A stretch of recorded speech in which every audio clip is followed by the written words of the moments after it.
morning! Welcome to Lemon Juice for the Soul. This is our regular midweek devotion. Spider web. Let's proceed with our verses this morning. The first group of verses is written in the book of John. 1 John chapter 5, beginning verse 13. It read, I have written this to you who believe in the name of the Son of God, so that you may know that you have eternal life. So John is telling us the reason of the writing of this letter. And the reason is that so we may know that we have eternal life because we put our faith in Jesus, who is the Son of God. And continuing with another purpose in verse 14, it read, and we are confident that He hears us whenever we ask for anything that pleases Him. So another purpose is for us to have the confidence, for us to have the assurance that whenever we ask anything, we pray for God for anything that pleases Him, God hears our prayer. Verse 15, and since we know He hears us when we make our requests, we also know that He will give us what we ask for. So John is telling us because we put our faith in Jesus as the Son of God, then we have eternal life. We had been given the right to become the children of God. And because we are the children of God, then whenever we pray anything that pleases Him, He hears us. And that He will give us all that we ask for because we ask it according to His will. And also, in the book of Matthew chapter 7, verse 7, this is part of Jesus' Sermon on the Mount. When Jesus said, ask, and it will be given you. Seek, and you will find. Knock, and the door will be open to you. So, Jesus Himself is telling us that we need to keep on praying, and God will answer us.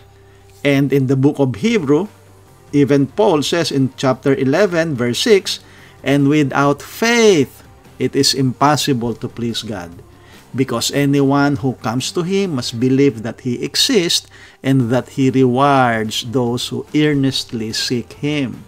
So when we pray, because we believe in Jesus, the Son of God, God hears our prayer. And because we ask, we pray according to His will, He will give us the very best because we are His children. During the World War or the Second World War, a U.S. Marine was separated from his unit on a Pacific island. The fighting had been intense, and in the smoke and the crossfire, he had lost touch with his comrades.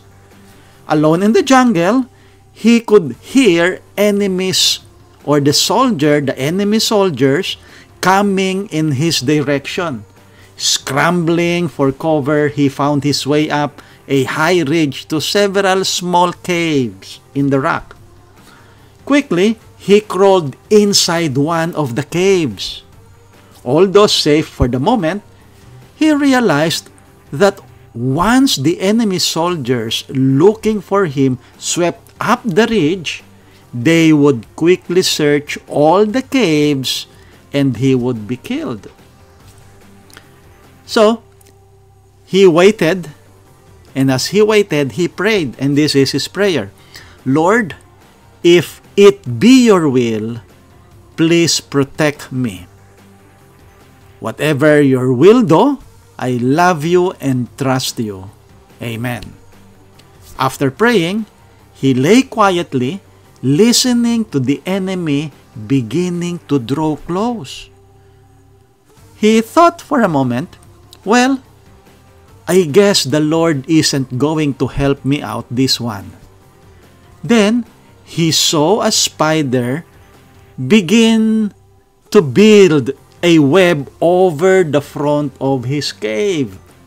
As he watched, also listening to the enemy searching for him all the while, the spider layered strand after strand of web across the opening of the cave. He then thought, what I need is a brick wall, and what the Lord has sent me is a spider web. God does have a sense of humor, he thought to himself. As the enemy drew closer, he watched from the darkness of his hideout and could see them searching one cave after another. As the enemy came to he got ready to make his last stand, holding his arms and ready to fire.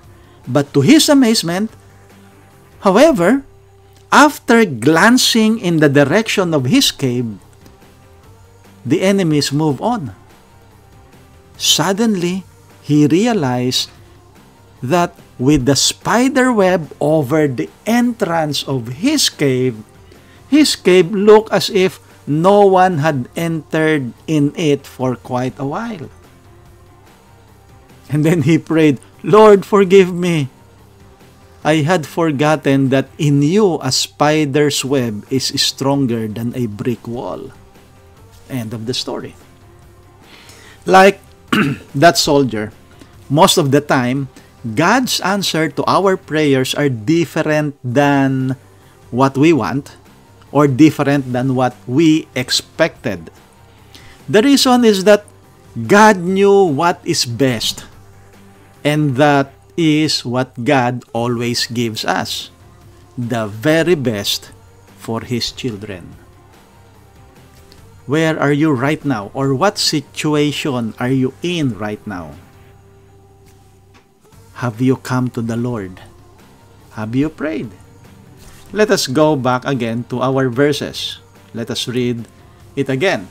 In the book of 1 John chapter 5 verse 13, it read, I have written this to you who believe in the name of the Son of God, so that you may know you have eternal life. Verse 14, and we are confident that He hears us whenever we ask for anything that pleases Him. 15, and since we know He hears us when we make our requests, we also know that He will give us what we ask for. Matthew chapter 7 verse 7, Jesus said, ask and it will be given to you.